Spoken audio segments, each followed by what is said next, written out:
ಜಾನಕಿ ಕಣ್ಣೀರನ್ನ ಕೂಡ ಒರೆಸ್ಕೊಳ್ದೆ ಜಯದೇವ್ ಮುಖವನ್ನ ಆಶ್ಚರ್ಯದಿಂದ ನೋಡ್ತಿದ್ಲು. ಅವನ ಮುಖದಲ್ಲಿನ ವೇದನೆ ಎದ್ದು ಕಾಣಿಸ್ತಿತ್ತು. ಅದನ್ನ ಅವಳಿಗೆ ತಡ್ಕೊಳ್ಳೋಕೂ ಆಗ್ಲಿಲ್ಲ. ಅವನನ್ನ ಅಪ್ಕೊಳ್ಳೋಕೆ ಮುಂದಾದ ಕೈಗಳನ್ನ ತಡ್ಕೊಂಡವಳು ಜಯದೇವ್ ಮುಖ ನೋಡ್ತಾ ಅವನು ಹೇಳೋದನ್ನ ಕೇಳೋಕೆ ಶುರು ಮಾಡಿದ್ಲು. ಜಯದೇವ್ ಮನೆಯ ಹಿರಿ ಮಗ. ಅವನ ನಂತರ ಒಬ್ಬ ತಮ್ಮ ಇದ್ದಾನೆ. ಅಪ್ಪ ಗೋವಿಂದ್ ತುಂಬಾ ಕಟ್ಟುನಿಟ್ಟಾದವರು. ತನ್ನ ತಂಗಿಯರ ಮೇಲೆ ಅವರಿಗೆ ಅತಿಯಾದ ಪ್ರೀತಿ. ಆ ಪ್ರೀತಿಯಿಂದಲೇ ಅವರು ತಮ್ಮ ಮಗನ ಜೀವನವನ್ನ ಹಾಳು ಮಾಡಿದ್ರು. ಅವರಿಗೆ ಇಬ್ರು ತಂಗಿಯರು. ಮೊದಲನೇ ತಂಗಿ ಗಾಯತ್ರಿಗೆ ಹತ್ತಿರದಲ್ಲೇ ಮದುವೆ ಮಾಡಿಕೊಟ್ಟಿದ್ದಾರೆ. ಎರಡನೇ ತಂಗಿ ಸಾವಿತ್ರಿ ಕೂಡ ಡಾಕ್ಟರ್. ಬೆಂಗಳೂರಿನಲ್ಲಿ ಕುಟುಂಬದ ಜೊತೆಗೆ ವಾಸವಾಗಿದ್ದಾರೆ. ಅಮ್ಮ ವರಲಕ್ಷ್ಮಿ ಸಾಮಾನ್ಯ ಮನೆ ಕೆಲಸದ ಹೆಂಡತಿ. ಗೋವಿಂದ್ ಅವರ ಅಡಿಯಾಳು ಅಂತಾನೆ ಹೇಳಬಹುದು. ತಂಗಿಯರಿಗೆ ಕೊಡೋ ಗೌರವ ಮತ್ತೆ ಪ್ರೀತಿಯನ್ನ ಅವರು ಎಂದಿಗೂ ಹೆಂಡತಿಗೆ ತೋರ್ತಿರ್ಲಿಲ್ಲ. ವರಲಕ್ಷ್ಮಿ ತನ್ನ ಮಕ್ಕಳಿಗಾಗೆ ಬದುಕೋ ಜೀವ. ಜಯದೇವ್ ಸಣ್ಣ ವಯಸ್ಸಿನಿಂದಲೂ ಕುಟುಂಬದ ಜೊತೆಗೆ ಅಷ್ಟಾಗಿ ಬೆರೀತಿರ್ಲಿಲ್ಲ. ಅದಕ್ಕೆ ಮುಖ್ಯ ಕಾರಣ ಅವನ ತಂದೆನೆ. ಯಂತ್ರದಂತಹ ಜೀವನವನ್ನ ಟೈಮ್ ಟೇಬಲ್ ಹಾಕಿ ಕೊಟ್ಟಿದ್ರಿಂದ ಯಾವುದರಲ್ಲೂ ಆಸಕ್ತಿ ಇಲ್ಲದೆ ಕೇವಲ ಕರ್ತವ್ಯಕ್ಕಾಗಿ ಬದುಕ್ತಿದ್ದ ಜಯದೇವ್. ಬೆಳಗ್ಗೆ 3 ಗಂಟೆಗೆ ಎದ್ಬಿಡ್ಬೇಕು, ಅರ್ಧ ಗಂಟೆ ಯೋಗ ಮುಗಿಸಿ ನ್ಯೂಸ್ ಪೇಪರ್ ಓದಬೇಕು, ಆಮೇಲೆ ಟಿವಿಯಲ್ಲಿ ಡಿಸ್ಕವರಿ ಚಾನೆಲ್ ನೋಡಿ 7-8 ಗಂಟೆಗೆಲ್ಲ ತಿಂಡಿ ಮುಗಿಸ್ಬಿಡ್ಬೇಕು. ಓದು ಮಾತ್ರವೇ ಇಬ್ಬರ ಮುಖ್ಯ ಗುರಿಯಾಗಿತ್ತು. ಆಟ ಆಗ್ಲಿ ಮನರಂಜನೆ ಆಗ್ಲಿ ಇರ್ಲೇಬಾರ್ದಿತ್ತು.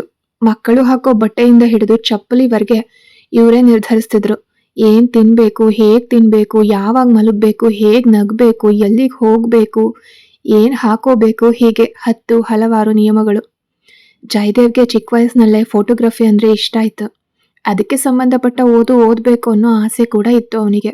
ಆದ್ರೆ ಇಷ್ಟ ಇಲ್ದಿದ್ರು ತಂದೆ ಅವನನ್ನ ಎಂಜಿನಿಯರಿಂಗಿಗೆ ಸೇರ್ಸಿದ್ರು. ಅದು ಕೂಡ ಯಾವುದೇ ಸಬ್ಜೆಕ್ಟ್ ಫೇಲ್ ಆಗ್ಬಾರ್ದು ಅನ್ನೋ ಆಜ್ಞೆಯೊಂದಿಗೆ. ಎರಡನೇದಾಗಿ ಯಾವುದೇ ಹುಡುಗಿಯನ್ನ ಪ್ರೀತಿಸಬಾರ್ದು. ಜಯದೇವ್ ಕಷ್ಟಪಟ್ಟು ಓದಿ ಮುಗಿಸಿದ ನಂತರ ಒಳ್ಳೆ ಕಂಪ್ನಿಲಿ ಲಕ್ಷಾಂತರ ರೂಪಾಯಿ ಸಂಬಳದ ಕೆಲಸ ಕೂಡ ಸಿಕ್ತು. ಮಗ ಕೆಲಸಕ್ಕೆ ಸೇರಿದ 3ನೇ ತಿಂಗಳಲ್ಲೇ ಗಾಯತ್ರಿ ತನ್ನ ಅಣ್ಣನ ಮುಂದೆ ಬಂದು ನಿಂತ್ಲು. ಅಣ್ಣ, ಮೋನಿಕಾಗೆ ವಯಸ್ಸಾಗ್ತಿದೆ, ಅವಳಿಗೆ ಮದುವೆ ಮಾಡಬೇಕು ಅಂತ. ಗಾಯತ್ರಿ ಗಂಡ ತೀರ್ ಹೋಗಿದ್ರಿಂದ ಗಾಯತ್ರಿ ಮತ್ತೆ ಅವಳ ಮಗಳನ್ನ ಗೋವಿಂದ್ ಅವರೇ ನೋಡ್ಕೊಳ್ತಿದ್ರು. ಮೋನಿಕಾ ಏನ್ ಕೇಳಿದ್ರು ತಕ್ಷಣ ಕೊಡಿಸ್ತಿದ್ರು. ರಜೆ ಸಮಯದಲ್ಲಿ ಮೋನಿಕಾ ಮನೆಗೆ ಬಂದಾಗ ಅವಳು ಹೇಳಿದ್ದೇ ಮಾತು, ಅವಳು ಇಟ್ಟಿದ್ದೇ ಕಾನೂನು ಆ ಮನೆಯಲ್ಲಿ. ತನ್ನ ಇಬ್ಬರು ಗಂಡು ಮಕ್ಕಳಿಗೆ ಕೊಡ್ದಿರೋ ಸ್ವಾತಂತ್ರ್ಯವನ್ನ ತಂಗಿಯ ಮಗಳಿಗೆ ಕೊಟ್ಟಿದ್ರು ಅವರು. ಅಂತಹ ಪ್ರೀತಿ ತಂಗಿಯ ಮಗಳು ಮೇಲೆ ಅವರಿಗೆ. ಗಾಯತ್ರಿ, ನೀ ಚಿಂತೆ ಮಾಡಬೇಡ, ಇನ್ನೊಂದು 3 ತಿಂಗಳಲ್ಲಿ ಮೋನಿಕಾ ಓದ್ ಮುಗಿದ್ಮೇಲೆ ನಾನೇ ಒಳ್ಳೆ ಹುಡುಗನನ್ನ ನೋಡ್ತೀನಿ ಅಂದ್ರು ಗೋವಿಂದ್ ಅವರು. ಆಗ ಗಾಯತ್ರಿ ಅಳುವಂತೆ ನಟಿಸ್ತಾ, ಅಣ್ಣ, ಇವಳು ನಮ್ಗೆ ಒಬ್ಳೆ ಮಗಳು, ಅವಳನ್ನ ಎಲ್ಲೋ ಹೊರಗಡೆ ಮದುವೆ ಮಾಡ್ಕೊಟ್ಟು ಏನಾದ್ರೂ ತೊಂದರೆ ಆದ್ರೆ ಏನ್ ಮಾಡೋದು? ಅವಳ ಜೀವನವು ನನ್ನಂತೆ ಆಗ್ಬಾರ್ದಲ್ವಾ ಅಂತ ಸೆಂಟಿಮೆಂಟ್ ಮೂಲಕ ದಾಳ ಉರುಳಿಸಿದ್ಲು. ಸರಿ ಗಾಯತ್ರಿ, ನಮ್ಮ ಜಯದೇವ್ಗೆ ಮೋನಿಕಾಳನ್ನ ಮದುವೆ ಮಾಡ್ಬಿಡೋಣ. ಓದು ಮುಗಿದ ಮರುದಿನವೇ ಮದುವೆ ಅಂದ್ಬಿಟ್ರು ಗೋವಿಂದ್. ವರಲಕ್ಷ್ಮಿಗೆ ಕಣ್ಣೀರ್ ಬಂತು. ಜಯದೇವ್ಗೆ ಮೋನಿಕಾ ಅಂದ್ರೆ ಸ್ವಲ್ಪ ಕೂಡ ಇಷ್ಟ ಇರಲಿಲ್ಲ. ಅಂಥವಳನ್ನ ಮದುವೆ ಆದ್ರೆ ಜಯದೇವ್ ಹೇಗೆ ಸಂತೋಷವಾಗಿರ್ತಾನೆ? ಆದ್ರೆ ಬಾಯ್ ಬಿಟ್ಟು ಮಾತಾಡೋಕು ಧೈರ್ಯ ಇಲ್ಲದೆ ವರಲಕ್ಷ್ಮಿ ಅಳ್ತಾ ನಿಂತ್ರು. ಬಂದ ಕೆಲಸ ಯಶಸ್ವಿ ಆಗಿ ಮುಗಿದ ಸಂತೋಷದಲ್ಲಿ ಗಾಯತ್ರಿ ತನ್ನ ತಂಗಿಗೆ ಫೋನ್ ಮಾಡಿ ಅಣ್ಣ ಮದುವೆಗೆ ಒಪ್ಪಿದ್ದನ್ನ ತಿಳಿಸಿದ್ಲು. ಅಣ್ಣನಿಗೆ ಕೇವಲ ಗಂಡು ಮಕ್ಕಳಿದ್ರಿಂದ ಅಕ್ಕನ ಮಗಳು ಅಣ್ಣನ ಕುಟುಂಬದಲ್ಲೇ ಸುರಕ್ಷಿತವಾಗಿ ಇರ್ತಾಳೆ ಅನ್ನೋದು ಎಲ್ರಿಗೂ ಸಂತೋಷದ ವಿಷಯವಾಗಿತ್ತು. ಗೋವಿಂದ್ ನಿರ್ಧಾರ ಮಾಡಿ 3 ತಿಂಗಳು ಕಳೀತು. ಇದುವರೆಗೆ ಅವರು ಜಯದೇವ್ಗೆ ವಿಷಯನೇ ತಿಳಿಸಿರ್ಲಿಲ್ಲ. ಮದುವೆಗೆ ಸಮ್ಮತಿ ಇದೆಯಾ ಅಂತ ಕೂಡ ಕೇಳೂ ಇಲ್ಲ. ಮೋನಿಕಾ ಓದು ಮುಗಿದ ತಕ್ಷಣ ತನ್ನ ತಾಯಿಯನ್ನ ನೋಡೋಕ್ ಹೋಗದೆ ನೇರವಾಗಿ ಗೋವಿಂದ್ ಅವರ ಮನೆಗೆ ಬಂದ್ಲು. ಗೋವಿಂದ್ ಅವರನ್ನ ಓಡ್ ಬಂದು ಅಪ್ಕೊಂಡವಳು, ಮಾವ ಇನ್ ಮುಂದೆ ನಾನು ಓದಲ್ಲ, ನಿಮ್ ಜೊತೆಗೆ ಇರ್ತೀನಿ ಅಂತ ಮುದ್ದು ಮಾಡಿದ್ಲು. ಮೋನಿಕಾ ತಲೆ ಸವರ್ತಾ, ಗೋವಿಂದ್, ಇನ್ ಮುಂದೆ ನೀನು ಶಾಶ್ವತವಾಗಿ ಇಲ್ಲೇ ಇರ್ತೀಯ ಮಗಳೇ. ನಿನ್ಗೆ ಮತ್ತೆ ಜಯದೇವ್ಗೆ ಮದುವೆ ನಿಶ್ಚಯ ಮಾಡಿದಿರಿ. ನಿಮ್ಮ ಅಮ್ಮ ಮತ್ತೆ ಚಿಕ್ಕಮ್ಮ ಎಲ್ರೂ ಒಪ್ಪಿದ್ದಾರೆ ಅಂದ್ರು. ಮೋನಿಕಾ ಮುಖ ತಕ್ಷಣ ಬದಲಾಯಿತು ಅವ್ರ ಮಾತು ಕೇಳಿ. ಜಗದೀಶ್ ಅಂದ್ರೆ ಜಯದೇವ್ ತಮ್ಮ ಮೋನಿಕಾಳನ್ನ ಅಸಹ್ಯವಾಗಿ ನೋಡ್ತಿದ್ದ. ಛೀ, ಈ ಅಪ್ಪಂಗೆ ಬುದ್ಧಿ ಕೆಟ್ಟ ಹೋಗಿದೆ, ಅದಕ್ಕೆ ಈ ಶನಿನ ನನ್ನ ಅಣ್ಣನ ತಲೆಗೆ ಕಟ್ಟೋಕ್ ನೋಡ್ತಿದ್ದಾರೆ ಅನ್ಕೊಂಡ. ಅದನ್ನ ಗಟ್ಟಿಯಾಗಿ ಹೇಳೋಕು ಭಯ ಬಾಯ್ಬಿಟ್ಟು. ಎಲ್ಲಾದ್ರೂ ಗಟ್ಟಿಯಾಗಿ ಹೇಳ್ಬಿಟ್ರೆ ಆ ಶನಿನ ಎಲ್ಲಿ ತನ್ನ ತಲೆಗೆ ಕಟ್ಬಿಡ್ತಾರೋ ಅನ್ನೋ ಹೆದರಿಕೆಯಿಂದ ಸುಮ್ಮನೆ ಇದ್ಬಿಟ್ಟ. ಇಷ್ಟ ಇಲ್ದಿದ್ರು ಮದ್ವೆ ಕೆಲಸಗಳನ್ನ ಮಾಡ್ದ. ಮದ್ವೆಗೆ ಸಾಮಾನ್ ತರುವಾಗ ಆದಷ್ಟು ಕೆಟ್ಟದಾಗಿರೋ ಅಳಿದು ಹೋದ ತೆಂಗಿನಕಾಯಿಗಳು, ಹಳಸಿದ ತರಕಾರಿ, ತೂತು ಬಿದ್ದಿರೋ ಮಂಟಪ, ಹೀಗೆ ಎಲ್ಲಾ ಅನಾಹುತಗಳನ್ನು ಮಾಡ್ದ. ಬಾಚಣಿಕೆ ಅಡಗಿಸಿಟ್ರೆ ಮದುವೆ ನಿಂತು ಹೋಗುತ್ತೆ ಅನ್ನುವಂತೆ ಈ ತರಹದ ಚೇಷ್ಟೆಗಳನ್ನ ಮಾಡಿದ್ರೆ ಮೋನಿಕಾ ಓಡ್ ಹೋಗ್ತಾಳೆ ಅನ್ನೋದು ಜಗದೀಶ್ನ ನಂಬಿಕೆ ಆಗಿತ್ತು. ಪ್ರತಿ ತಿಂಗಳು ಸಂಬಳ ಕಳಿಸ್ತಾ ಇದ್ದ ಜಯದೇವ್ಗೆ ಇದುವರೆಗೆ ತನಗೆ ಮದುವೆ ನಿಶ್ಚಯವಾಗಿದೆ ಅನ್ನೋ ವಿಷಯನೇ ತಿಳಿದಿರ್ಲಿಲ್ಲ. ಮದುವೆಗೆ ಕೇವಲ 2 ದಿನ ಬಾಕಿ ಇರುವಾಗ ಜಯದೇವ್ಗೆ ಫೋನ್ ಮಾಡಿದ ಗೋವಿಂದ್ ತಕ್ಷಣ ಹೊರಟು ಬಾ ಅಂತ ಮಾತ್ರ ಹೇಳಿದ್ರು. ಯಾಕೆ ಏನು ಅಂತ ಏನೂ ಹೇಳಲಿಲ್ಲ. ಮನೆಯ ಮುಂದೆ ತೆಂಗಿನ ಗರಿಯ ಹಳೆ ಪೆಂಡಾಲ್ ಕಂಡು ಗೊಂದಲದಿಂದ ಬಂದ ಜಯದೇವ್ನನ್ನ ಗಾಯತ್ರಿ ಮತ್ತೆ ಸಾವಿತ್ರಿ ಇಬ್ರು ಹಿಡ್ಕೊಂಡು ಕರ್ಕೊಂಡು ಹೋಗಿ ಮಂಟಪದ ಮೇಲೆ ಕೂರ್ಸಿದ್ರು. ಅರಿಶಿನ ಹಚ್ಚೋಕ್ ಬಂದಾಗ ಜಯದೇವ್ಗೆ ಸಿಕ್ಕಾಬಟ್ಟೆ ಕೋಪ ಬಂತು. ಎದುರಿಸಿ ಮಾತಾಡೋಕ್ಕೂ ಸಾಧ್ಯವಾಗದ ತನ್ನ ಅಸಹಾಯಕತೆಯನ್ನ ನೆನೆದು ನೊಂದ್ಕೊಂಡ. ತುಂಬಿದ ಮುಖದಿಂದ ಕುತ್ಕೊಂಡಿದ್ದ. ತಂದೆಯನ್ನ ಎದುರಿಸೋ ಧೈರ್ಯವೂ ಅವನಿಗಿರ್ಲಿಲ್ಲ. ಒಂದ್ ವೇಳೆ ಮಾತಾಡಿದ್ರೂ ಅವರು ಇವನ ಭಾವನೆಗಳನ್ನ ಗೌರವಿಸ್ತಾ ಇರ್ಲಿಲ್ಲ. ಸರಿ, ಮದ್ವೆ ಆಗೋ ಹುಡುಗಿ ಆದ್ರೂ ತನ್ನ ಭಾವನೆಗಳನ್ನ ಗೌರವಿಸೋಳಾಗಿರ್ಲಿ ಅಂತ ಆಸೆ ಪಟ್ಟವನ ಆಸೆಗೆ ವಿಷ ಹಾಕ್ತಂತೆ. ಜಯದೇವ್, ನಿನ್ಗೋಸ್ಕರ ಮೌನಿಕಾ ಎಷ್ಟು ಸುಂದರವಾಗಿ ಬದಲಾಗಿದ್ದಾಳ್ ಗೊತ್ತಾ ಅಂದ್ಲು ಸಾವಿತ್ರಿ. ಸಾವಿತ್ರಿ ಹೇಳಿದ್ದನ್ನ ಕೇಳಿದ ಜಯದೇವ್ ಮುಖ ವಿಕಾರವಾಗಿ ಹೋಯ್ತು. ಅವಳೇ ನನಗೆ ಹೆಂಡ್ತಿನ ಅಂತ ನೆನಪಿಸ್ಕೊಂಡಾಗ್ಲೇ ಅಸಹ್ಯ ಆಯ್ತು. ಅಲ್ಲಿಂದಲೇ ಎದ್ದು ಓಡ್ ಹೋಗ್ಬೇಕು ಅನ್ನಿಸ್ತು. ಶಾಸ್ತ್ರದಲ್ಲಿ ಇಷ್ಟವಿಲ್ಲದೆ ಕೂತಿದ್ದ ಜಯದೇವ್ ಯಾರಿಂದಲೂ ಆಶೀರ್ವಾದ ಪಡೆದೇ ಎದ್ದು ಹೋದವನು ಸ್ನಾನ ಕೂಡ ಮಾಡದೆ ಬೆಡ್ ಮೇಲೆ ಬಿದ್ದ. ಜಯದೇವ್ ಮನಸ್ಸು ಜ್ವಾಲಾಮುಖಿಯಂತೆ ಕುದೀತಿತ್ತು. ಅವನಿಗೆ ಮೋನಿಕಾ ಒಳ್ಳೆ ಹುಡುಗಿ ಅಂತ ಯಾವತ್ತೂ ಅನ್ನಿಸ್ಲೇ ಇಲ್ಲ. ಅವಳನ್ನ ಹೆಂಡತಿಯಾಗಿ ಬಿಡಿ, ಕನಿಷ್ಠ ಒಬ್ಳು ಗೆಳತಿಯಾಗಿ ಕೂಡ ನೋಡೋಕೆ ಅವನ ಮನಸ್ಸು ಒಪ್ತಿರ್ಲಿಲ್ಲ. ಇಂತಹ ಇಷ್ಟವಿಲ್ಲದ ಮದುವೆನ ಮಾಡ್ಕೊಳ್ಳೋ ಬದಲು ನಾಳೆಯೇ ಮನೆಯಿಂದ ಓಡ್ ಹೋಗು ಅಂತ ಅವನ ಮನಸ್ಸು ಹೇಳ್ತಿತ್ತು. ಮೋನಿಕಾಳನ್ನ ಮದುವೆ ಆಗೋ ಬದಲು ಕಾವಿ ಬಟ್ಟೆ ತರಿಸಿ ಸನ್ಯಾಸಿಯಾಗಿ ಹೋಗೋದು ವಾಸಿ ಅಂತ ಅವನಿಗೆ ಅನ್ನಿಸ್ತು. ಹೇಗಿದ್ರೆ ಸರಿ, ನಾನು ಖಂಡಿತ ಆ ಮೋನಿಕಾಳನ್ನ ಮದುವೆ ಆಗಲ್ಲ. ನನ್ನ ಅಪ್ಪನ ಹತ್ರ ಹೇಳಿದ್ರೆ ಆ ಮನುಷ್ಯ ನಾನು ಏನು ಹೇಳೋಕೆ ಬರ್ತಿದ್ದೀನಿ ಅಂತ ಕಿವಿಗೆ ಹಾಕ್ಕೊಳ್ಳೋದೇ ಇಲ್ಲ. ಕಾಲಿಗೆ ಸರಪಳಿ ಕಟ್ಟಿ ಆದರೂ ತಾಳಿ ಕಟ್ಟಿಸ್ಬಿಡ್ತಾರೆ. ಅಪ್ಪಂಗೆ ಹೇಳಿ ಅರ್ಥ ಮಾಡ್ಸೋಕೆ ಸಾಧ್ಯ ಇಲ್ಲ. ಇವ್ರಿಗೋಸ್ಕರ ನನ್ನ ಜೀವನ ಹಾಳು ಮಾಡ್ಕೊಳ್ಳೋಕ್ಕೂ ಸಾಧ್ಯ ಇಲ್ಲ ಅನ್ಕೊಂಡವನು ರಾತ್ರಿ ಎಲ್ಲರೂ ನಿದ್ರಿಸಿದ ಮೇಲೆ ಯಾರಿಗೂ ತಿಳಿದೇ ಇರೋ ಹಾಗೆ ಮನೆಯಿಂದ ಹೊರಟು ಹೋಗೋಣ ಅಂತ ನಿರ್ಧರಿಸ್ತಾ ಜಯದೇವ್. ರಾತ್ರಿವರೆಗೆ ರೂಮಿನಿಂದ ಹೊರಗಡೆಗೆ ಬರಲೇ ಇಲ್ಲ. ಮಧ್ಯರಾತ್ರಿ ಬೆಡ್ನಿಂದ ಎದ್ದವನು ಎಲ್ಲರೂ ಮಲಗಿರಬಹುದು ಅಂತ ಬಾಗ್ಲು ತೆರೆಯೋಕೆ ಪ್ರಯತ್ನಿಸ್ದ. ಆದ್ರೆ ಬಾಗ್ಲು ತೆರೆಯೋಕೆ ಸಾಧ್ಯ ಆಗ್ಲಿಲ್ಲ. ಬಾಗ್ಲು ಹೇಗ್ ತಾನೇ ತೆರೆಯೋಕೆ ಸಾಧ್ಯ? ಗೋವಿಂದ್ ಅದಕ್ಕೆ ದೊಡ್ಡ ಬೀಗ ಹಾಕಿ ಹೊರಗಡೆಯಿಂದ ಲಾಕ್ ಮಾಡಿದ್ರಲ್ವಾ. ಜಯದೇವ್ ಯಾರ ಹತ್ರನೂ ಆಶೀರ್ವಾದ ಪಡೆದೇ ರೂಮಿಗೆ ಹೋದಾಗ್ಲೇ ಗೋವಿಂದ್ ಅವರಿಗೆ ಕೋಪ ಮತ್ತೆ ಅನುಮಾನ ಬಂದಿತ್ತು. ಹಾಗಾಗಿ ಎಲ್ರೂ ಮಲಗಿದ ಮೇಲೆ ಜಯದೇವ್ ರೂಮ್ ಬಾಗ್ಲನ್ನ ಹೊರಗಡೆಯಿಂದ ಲಾಕ್ ಮಾಡಿ ಬೀಗದ ಕೈಯನ್ನ ತನ್ನ ಪಾಕೆಟ್ನಲ್ಲಿ ಇಟ್ಕೊಂಡ್ರು. ಮಗನ ಇಷ್ಟಕ್ಕಿಂತ ಅವರಿಗೆ ತಂಗಿಯ ಕಣ್ಣೀರೇ ಮುಖ್ಯವಾಯ್ತು. ಜಯದೇವ್ ಪ್ರಯತ್ನಗಳೆಲ್ಲ ವ್ಯರ್ಥವಾದವು. ಇಡೀ ದಿನ ರೂಮ್ನಲ್ಲೇ ಇದ್ದ. ಮಗನನ್ನ ರೂಮ್ ಒಳಗಡೆ ಕೂಡ ಹಾಕಿದ್ದಕ್ಕೆ ಗೋವಿಂದ್ ಮನೆಯವರಿಗೆ ಸರಿಯಾದ ಕಾರಣ ಹೇಳ್ದೆ ಅವನು ಒಳಗಡೆನೆ ಇರ್ಲಿ ಅಂತ ಮಾತ್ರ ಹೇಳಿದ್ರು. ಮುಹೂರ್ತದ ಸಮಯಕ್ಕೆ ಸರಿಯಾಗಿ ಬಾಗ್ಲು ತೆರೆದವರು ಮದುವೆ ಬಟ್ಟೆಯೊಂದಿಗೆ ರೂಮ್ ಒಳಗಡೆ ಬಂದು, ಇದನ್ನ ಹಾಕೋ, ನೀನ್ ಏನ್ ಹೇಳಿದ್ರು ನಾನು ಕೇಳೋನಲ್ಲ. ಇವತ್ತು ಮೋನಿಕಾ ಕೊರಳಿಗೆ ನೀನ್ ತಾಳಿ ಕಟ್ಬೇಕು, ಇಲ್ದಿದ್ರೆ ನಿನ್ನ ಕುತ್ತಿಗೆಯನ್ನ ನಾನೇ ಕೊಯ್ಬೇಕು. ನಿಂಗೆ ಯಾವ್ದು ಸುಲಭ ಅಂತ ನೀನೇ ನಿರ್ಧರಿಸು ಅಂತ ಜಯದೇವ್ ಪಕ್ಕದಲ್ಲೇ ಕುತ್ಕೊಂಡ್ರು ಗೋವಿಂದ್. ಜಯದೇವ್ ಬೇರೆ ದಾರಿ ಇಲ್ದೆ ಮುಂದೆ ನಡೆಯೋದನ್ನ ನೋಡ್ಕೊಳ್ಳೋಣ ಅನ್ಕೊಂಡು ಮೋನಿಕಾ ಕೊರಳಿಗೆ ಇಷ್ಟವಿಲ್ಲದೆ 3 ಗಂಟು ಹಾಕ್ತ. ಎಷ್ಟೇ ಪ್ರಯತ್ನಿಸಿದ್ರು ಅವನಿಗೆ ನಗೋಕು ಕೂಡ ಸಾಧ್ಯವಾಗ್ಲಿಲ್ಲ. ಸುಳ್ಳಾಗಿ ಕೂಡ ಅವನಿಗೆ ನಗು ಬರ್ಲಿಲ್ಲ. ಜಯದೇವ್ ತಾಯಿ ವರಲಕ್ಷ್ಮಿ ಕಣ್ಣೀರು ಹಾಕ್ತಾ ಆಶೀರ್ವಾದ ಕೂಡ ಮಾಡದೆ ಹಾಗೆ ನಿಂತಿದ್ರು. ಅದೇ ರೀತಿ ಜಯದೇವ್ ತಮ್ಮ ಜಗದೀಶ್ ಕೂಡ ತಾಳಿ ಕಟ್ಟೋ ಸಮಯದಲ್ಲಿ ಮಂಟಪದಿಂದ ಹೊರಗಡೆ ಹೊರಟು ಹೋದ. ತನ್ನ ಅಪ್ಪ ಅಣ್ಣನನ್ನ ಮಂಟಪಕ್ಕೆ ಎಳ್ಕೊಂಡು ಬರೋವಾಗ್ಲೇ ಅವನಿಗೆ ಅರ್ಥವಾಗಿತ್ತು, ಇದು ಬಲವಂತದ ಮದುವೆ ಅಂತ. ತನ್ನಿಂದಲೂ ಮದುವೆನ ತಡೆಯೋಕೆ ಸಾಧ್ಯವಾಗ್ಲಿಲ್ವಲ್ಲ ಅನ್ನೋ ನೋವಿನಿಂದ ತಾಳಿ ಕಟ್ಟೋದನ್ನ ನೋಡೋಕ್ಕೂ ಇಷ್ಟ ಇಲ್ಲದೆ ಜಗದೀಶ್ ಹೊರಗಡೆ ಹೋಗಿದ್ರೆ, ಇತ್ತ ವರಲಕ್ಷ್ಮಿ ಅಕ್ಷತೆ ಹಾಕಿ ಮಗನನ್ನ ಆಶೀರ್ವದಿಸದೆ ಮುಖ ತಿರುಗಿಸ್ಕೊಂಡು ಕಣ್ಣೀರು ಒರೆಸ್ಕೊಂಡ್ರು. ತಾಳಿ ಕಟ್ಟಿದ ಜಯದೇವ್ ಮೋನಿಕಾ ಮುಖ ಕೂಡ ನೋಡ್ಲಿಲ್ಲ. ದುಃಖದ ರೂಪದಂತೆ ಕೂತಿದ್ದ. ಆಗ್ಲೆಲ್ಲ ಜಯದೇವ್ ತನ್ನ ಭಾವನೆಗಳನ್ನ ಮುಚ್ಚಿಡ್ತಿರ್ಲಿಲ್ಲ, ಮುಖದಲ್ಲೇ ತೋರಿಸ್ತಿದ್ದ. ಯಾವುದೇ ಶಾಸ್ತ್ರಗಳನ್ನ ಮಾಡೋಕ್ಕೂ ಇಷ್ಟ ಇಲ್ಲದೆ ತಲೆ ಸುತ್ತು ಬಂದ ಹಾಗೆ ಆಗ್ತಿದೆ ಅಂತ ನೆಪ ಹೇಳಿ ಮನೆಗೆ ಬಂದವನು ಆರತಿ ಎತ್ತೋಕ್ಕೂ ಕೂಡ ಬಿಡ್ಲಿಲ್ಲ. ನಿದ್ರೆ ಬರ್ತಿರುವಂತೆ ನಟಿಸಿ ರೂಮ್ ಒಳಗಡೆ ಹೋಗಿ ಬಾಗ್ಲು ಹಾಕೊಂಡ. ರಾತ್ರಿ ವೇಳೆಯಲ್ಲಿ ಮೋನಿಕಾಳನ್ನ ಅಲಂಕಾರ ಮಾಡಿದ ಗಾಯತ್ರಿ ತನ್ನ ಮಗಳಿಗೆ ಜಯದೇವ್ನನ್ನ ಹೇಗೆ ನಿನ್ನ ಕೈಗೊಂಬೆಯಾಗಿ ಮಾಡ್ಕೊಳ್ಬೇಕು ಅಂತ ಪಾಠ ಮಾಡಿ ಮೊದಲ ರಾತ್ರಿಯ ರೂಮ್ ಒಳಗಡೆ ಕಳಿಸಿದ್ರು. ಮೋನಿಕಾ ಬೇಸರದಿಂದಲೇ ಒಳಗಡೆ ಹೋದ್ಲು. ಅವಳಿಗೆ ಒಂದು ಭಯ ಇತ್ತು. ಜಯದೇವ್ ಎಷ್ಟೇ ದಡ್ಡನಾಗಿದ್ರೂ ತನ್ನ ಗುಟ್ಟು ಎಲ್ಲಿ ರಟ್ಟಾಗ್ಬಿಡುತ್ತೋ ಅನ್ನೋ ಆತಂಕದಲ್ಲಿ ಹಾಲಿನ ಲೋಟನ ಟೇಬಲ್ ಮೇಲೆ ಇಟ್ಲು. ಜಯದೇವ್ ಮೋನಿಕಾಳನ್ನ ತಲೆ ಎತ್ತಿ ಕೂಡ ನೋಡ್ಲಿಲ್ಲ. ಮೋನಿಕಾಗೆ ಇವತ್ತು ಇಬ್ಬರ ನಡುವೆ ಸಲಿಗೆ ಬೇಡ ಅಂತ ಹೇಳೋಕೆ ಕಾಯ್ತಿದ್ದವನಿಗೆ ಅವಳೇ ಮುಂಚಿತವಾಗಿ, ಭಾವ ಇವತ್ತು ನಮ್ ನಡುವೆ ಏನೂ ಬೇಡ, ನಂಗೆ ಯಾಕೋ ಹುಷಾರಿಲ್ಲ, ಇನ್ನೊಂದಿನ ನೋಡೋಣ ಅಂದ್ಲು.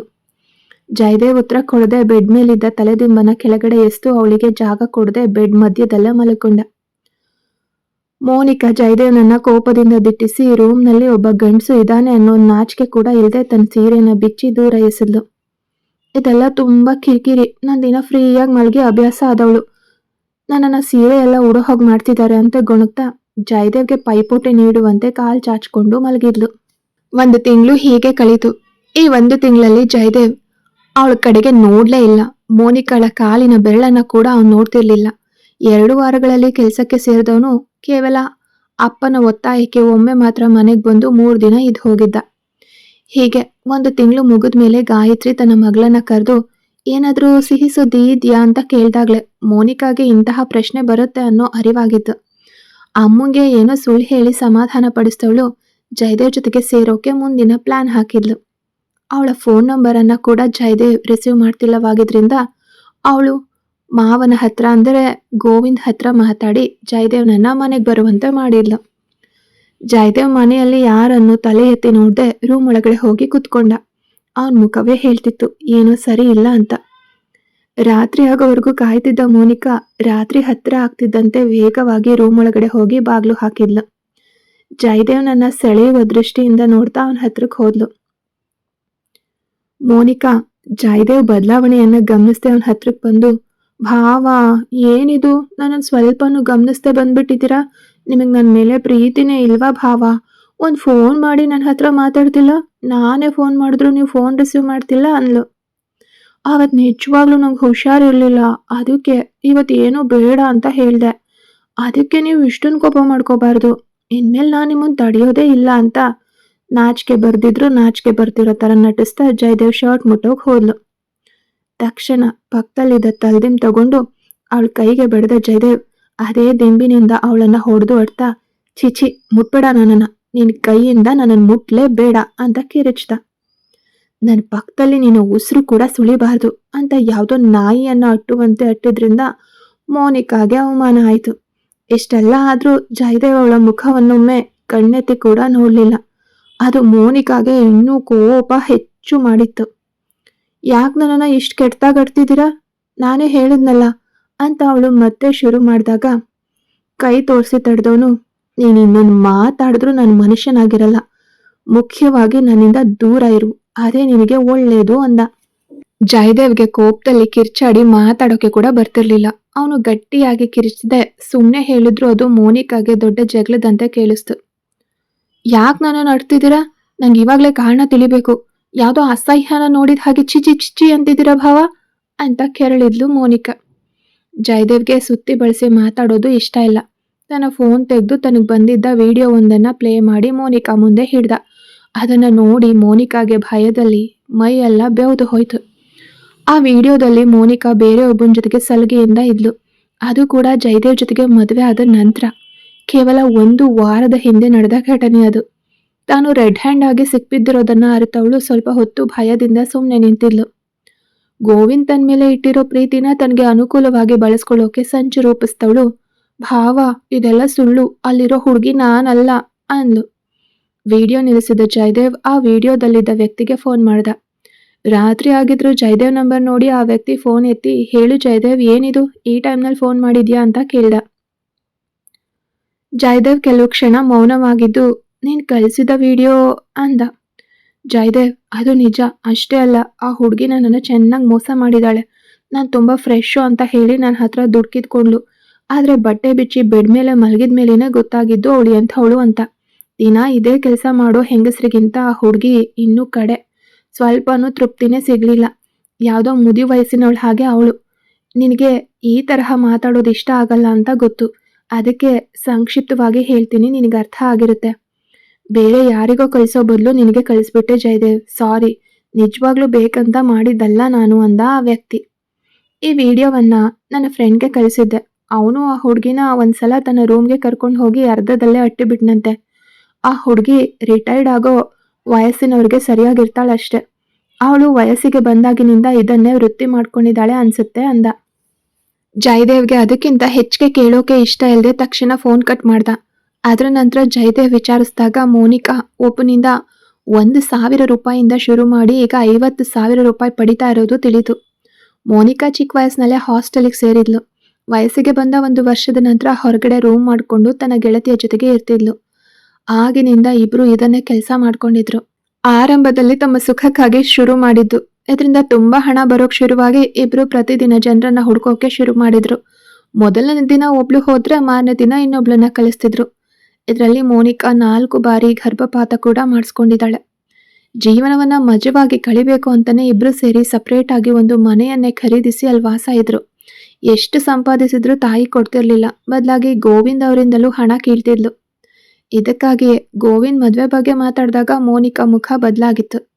ಆದ್ರೂ ಜಯದೇವ್ ತನ್ನ ತಂದೆಗೆ ಹೆದರೋ ಮುಗ್ಧ ಮಗನಾಗಿದ್ರಿಂದ ಮದ್ವೆ ನಂತರವೂ ತನ್ನ ವೃತ್ತಿನ ಮುಂದುವರಿಸಬಹುದು ಅನ್ನೋ ಆಸೆಯಿಂದ ಸ್ವಲ್ಪ ಕೂಡ ಅಂಜಿಕೆ ನಾಚಿಕೆ ಇಲ್ಲದೆ ಮದ್ವೆ ಆಗಿದ್ಲು. ಜಯದೇವ್ ಎಷ್ಟೇ ಮುಗ್ಧನಾಗಿದ್ರು ದೈಹಿಕ ಸಂಬಂಧದ ವಿಷಯದಲ್ಲಿ ಕಂಡು ಹಿಡಿಯೋಕೆ ಆಗದೆ ಇರೋಷ್ಟು ದಡ್ಡ ಅಲ್ಲ ಅನ್ನೋ ಅನುಮಾನ ಬಂದಿದ್ದಕ್ಕೆ ಅವಳು ಮೊದಲ ರಾತ್ರಿಯನ್ನ ತಡೆದಿದ್ಲು. ಅದರ ನಂತರ ಜಯದೇವ್ ಕೆಲ್ಸಕ್ಕೆ ಹೋಗೋಕೆ ಶುರು ಮಾಡಿದಾಗ ಮೋನಿಕಾ ಯಾವುದೇ ತೊಂದರೆ ಇಲ್ಲದೆ ತನ್ನ ಕೆಲಸಗಳನ್ನ ಮುಂದುವರಿಸಿದ್ಲು. ಜಯದೇವ್ ಜೊತೆಗೆ ಕೆಲಸ ಮಾಡೋರಲ್ಲಿ ಇತ್ತೀಚೆಗೆ ಕೆಲವು ಗಂಡಸರು ಹುಡುಗಿರನ್ನ ಹುಡ್ಕೋದು ಮತ್ತೆ ಅವ್ರ ಜೊತೆಗೆ ಇರೋದನ್ನ ವಿಡಿಯೋ ಮಾಡಿ ಬೇರೆಯವ್ರಿಗೆ ಕಳ್ಸೋದನ್ನ ಜಯದೇವ್ ಕೇಳಿಸ್ಕೊಂಡಿದ್ದ. ಆದ್ರೆ ಅದ್ರ ಬಗ್ಗೆ ಗಮನ ಕೊಟ್ಟಿರ್ಲಿಲ್ಲ. ನಿನ್ನೆ ಜಯದೇವ್ಗೆ ಬಂದ ವಿಡಿಯೋ ನೋಡಿ ಅವನ ಮುಖ ಸುಳಿದ್ಕೊಂಡೇ ಹೊರತು ಶಾಕ್ ಆಗ್ಲಿಲ್ಲ. ಜಯದೇವ್ಗೆ ಮೋನಿಕಾ ಸಾಕ್ಷಾತ್ ಚರಂಡಿ ಅಂತ ಕಣ್ಲು. ಹಾಗಾಗಿ ಅವಳಿಂದ ದೂರ ಆಗೋಕೆ ಇದೇ ಒಳ್ಳೆ ಅವಕಾಶ ಅಂತ ಅವನು ಭಾವಿಸ್ದ. ತನ್ನ ಗುಟ್ಟು ರಟ್ಟಾದ್ಮೇಲೆ ಗಾಬರಿ ಆಗದೆ ನಿಂತಿದ್ದ ಮೋನಿಕಾ ಜಯದೇವ್ ಹತ್ರ ಬೇರೆ ಯಾವುದೇ ಸಾಕ್ಷಿ ಪುರಾವೆ ಇಲ್ಲ ಅಂತ ಅರ್ತು ಜಯದೇವ್ ಕೈಯಲ್ಲಿದ್ದ ಫೋನ್ ಕಿತ್ಕೊಂಡು ನೆಲಕ್ಕೆ ಹಾಕಿ ಚೂರು ಚೂರಾಗಿ ನುಜ್ಜುಗುಜ್ಜು ಮಾಡ್ಬಿಟ್ಲು. ತನ್ನ ಫೋನ್ ಪುಡಿ ಪುಡಿಯಾಗಿ ಬಿದ್ದಿರೋದನ್ನ ನೋಡಿ ಜಯದೇವ್ ಶಾಕ್ ಆದ. ಕೆಳಗಡೆ ಬಿದ್ದಿದ್ದ ಆ ಫೋನಿನ ಬೆಲೆ 80,000 ರೂಪಾಯಿ. ಎಷ್ಟೇ ಒಳ್ಳೆ ಸಂಬಳದ ಕೆಲಸದಲ್ಲಿದ್ರೂ ತನಗೋಸ್ಕರ ಅವನು ಯಾವುದನ್ನು ಕೊಂಡ್ಕೋತಿರ್ಲಿಲ್ಲ. ತುಂಬಾ ಆಸೆ ಪಟ್ಟು ರಾತ್ರಿ ಹಗಲು ಕಷ್ಟಪಟ್ಟು ಕೆಲಸ ಮಾಡಿ ಆ ಫೋನ್ ತಗೊಂಡಿದ್ದ. ಅದನ್ನ ಇವಳು ಹೀಗೆ ಹೊಡೆದು ಹಾಕಿದ್ಲಲ್ಲ. ಮತ್ತೆ ಇಂತಹದ್ದೇ ಫೋನ್ ತಗೋಬೇಕಾದ್ರೆ ಇನ್ನು ಎಷ್ಟು ವರ್ಷ ಕಷ್ಟಪಡಬೇಕು ಅನ್ನೋದು ಅವನಿಗೆ ಗೊತ್ತಿತ್ತು. ವಿಪರೀತ ಸಿಟ್ಟು ಬಂದ್ರೂ ಅವನು ಮೋನಿಕಾ ಮುಖ ಕೂಡ ನೋಡೋಕೆ ಇಷ್ಟಪಡ್ಲಿಲ್ಲ. ಅವಳನ್ನ ಅಷ್ಟು ಕೀಳಾಗಿ ಕಾಣ್ತಿದ್ದ. ಅದನ್ನ ವಿವರಿಸೋಕೆ ಅವನ ಹತ್ರ ಮಾತುಗಳೇ ಇರಲಿಲ್ಲ. ಜಯದೇವ್ ಈಗ್ಲೂ ತನ್ನ ಮುಖ ನೋಡದೇ ಇರೋದನ್ನ ಕಂಡ ಮೋನಿಕಾ, ನೀನು ಮಾವನ ಹತ್ರ ನನ್ನ ಬಗ್ಗೆ ತಪ್ಪಾಗಿ ಹೇಳಿದ್ರು ಅವ್ರೇನ್ ನಂಬಲ್ಲ. ಯಾಕಂದ್ರೆ ಅವರಿಗೆ ತನ್ನ ಸ್ವಂತ ಮಕ್ಳಿಗಿಂತ ನಾನೇ ಮುಖ್ಯ ಅಂದ್ಲು. ಈ ಫೋನ್ ನೋಡಿದ್ರು ಅವನ ಹತ್ರ ಬೇರೆ ಸಾಕ್ಷಿಗಳಿರುತ್ತವೆ. ಅದನ್ನ ಅವನು ನಾಳೆ ಬೆಳಗ್ಗೆ ತಾನೇ ಹೊರಗಡೆ ತರೋಕ್ ಸಾಧ್ಯ ಅನ್ನೋದು ಅವಳಿಗೆ ಚೆನ್ನಾಗಿ ಗೊತ್ತಿತ್ತು. ಅಷ್ಟರೊಳಗಡೆ ತಾನು ಒಳ್ಳೆಯವಳು ಅಂತ ನಂಬಿಸೋಕೆ ನಿರ್ಧರಿಸಿದ್ಲು. ತಕ್ಷಣ ತನ್ನ ಕೆನ್ನೆಗೆ ತಾನೇ ಬಲವಂತವಾಗಿ ಹೊಡ್ಕೊಂಡವಳು ಕೂದಲನ್ನೆಲ್ಲ ಕೆದರಿ ಮೆಸ್ ಆಗಿ ಮಾಡಿಕೊಂಡು ಜೋರಾಗಿ ಕಿರ್ಚೋಕ್ ಶುರು ಮಾಡಿದ್ಲು. ಅವಳು ಯಾಕೆ ಹೀಗೆ ಮಾಡ್ತಿದ್ದಾಳೆ ಅಂತ ಅರ್ಥ ಆಗದೆ ಜಯದೇವ್ ಸುಮ್ಮನೆ ನಿಂತಿದ್ದ. ಮನುಷ್ಯರ ಕುತಂತ್ರದ ಬುದ್ಧಿ ಅರಿಯದ ಅವನು ಅವಳನ್ನ ತಡೆಯೋಕು ಹೋಗದೆ ಒಂದ್ ಕಡೆ ಸುಮ್ಮನೆ ನಿಂತ್ಕೊಂಡ. ಮೋನಿಕಾಳ ಕಿರಿಚಾಟ ಕೇಳಿ ಗೋವಿಂದ್ ಓಡಿ ಬಂದ್ರು. ಮೋನಿಕಾ ರೂಮ್ ಬಾಗ್ಲು ತೆರೆದಿದ್ರು ಹೊರಗಡೆ ಹೋಗದೆ ಕಿರಿಚ್ತಾ ಬಾಗಿಲ ಹತ್ರ ಗೋವಿಂದ್ ಬರೋವರೆಗೂ ಕಾಯ್ತಿದ್ಲು. ಅವರು ಬಂದ ತಕ್ಷಣ ಜಯದೇವ್ ಅವಳನ್ನ ತಳ್ಳಿದಂತೆ ನಾಟಕ ಆಡಿ ಗೋವಿಂದ್ ಕಾಲಿಗೆ ಬಿದ್ಲು. ಗೋವಿಂದ್ ಆಘಾತಕ್ಕೊಳಗಾಗಿ ಅವಳನ್ನ ಎಪ್ಸಿ ಮೇಲ್ ನೋಡಿದಾಗ ಜಯದೇವ್ ಏನೂ ಅರಿಯದವನಂತೆ ಹೊರಗಡೆ ಬಂದ. ತನ್ನ ಬದುಕು ಈ ರಾತ್ರಿಯೇ ಬದಲಾಗಲಿದೆ ಅನ್ನೋ ಅರಿವಿಲ್ದೆ ತಾನು ತಪ್ಪು ಮಾಡಿಲ್ಲ ಅನ್ನೋ ಭಾವನೆಯಿಂದ ಸುಮ್ಮನೆ ನಿಂತಿದ್ದ. ಮೋನಿಕಾ ಕೂದಲನ್ನ ಸರಿಪಡಿಸಿದ ಗೋವಿಂದ್ ಅವಳ ಕೆನ್ನೆ ಮೇಲಿದ್ದ ಕೈಗುರುತನ್ನ ನೋಡಿ ಅದನ್ನ ಜಯದೇವೆ ಹೊಡೆದಿದ್ದಾನೆ ಅಂತ ಬಲವಾಗಿ ನಂಬಿದ್ರು. ರಾತ್ರಿ ಮನೆಗೆ ಬಂದ ತಂಗಿಯರು ಹೊರಗಡೆಗೆ ಓಡ್ ಬಂದು ಮೋನಿಕಾ ನಿಂತಿದ್ದ ಅವತಾರ ನೋಡಿ ಗಾಬರಿ ಆದ್ರು. ಗಾಯತ್ರಿ ತನ್ನ ಮಗಳ ಹತ್ರ ಓಡ್ ಬಂದು ಅಪ್ಕೊಂಡು, ಅಣ್ಣ ನನ್ನ ಮಗಳಿಗೆ ಏನಾಯ್ತು, ಯಾಕೆ ಅವಳ ಮುಖ ಹಿಂಗೆ ಊದ್ಕೊಂಡಿದೆ ಅಂತ ಕೇಳಿದ್ಲು. ಹೆಣ್ಣು ಮಕ್ಕಳ ಕಣ್ಣೀರು ನೋಡಿ ಗೋವಿಂದ್ ವಿವೇಚನೆಯನ್ನೇ ಕಳ್ಕೊಂಡ್ರು. ಜಯದೇವೆ ಹೊಡೆದಿದ್ದಾನೆ ಅಂತ ಭಾವಿಸಿ ಅವನ ಕೆನ್ನೆಗೆ ಸಿಕ್ಕಾಪಟ್ಟೆ ಬಾರಿಸಿದ್ರು. ಜಯದೇವ್ ಒಂದು ಕ್ಷಣ ಸ್ತಬ್ಧನಾದ. ವಿಷಯ ಏನು ಅಂತ ವಿಚಾರಿಸದೆ ತಂದೆ ಹೊಡಿತಾ ಇರೋದನ್ನ ನೋಡಿ ಜಗದೀಶ್ ವೇಗವಾಗಿ ಬಂದು ತಂದೆ ಮತ್ತೆ ಅಣ್ಣನ ಮಧ್ಯೆ ನಿಂತು ತಡೆದ.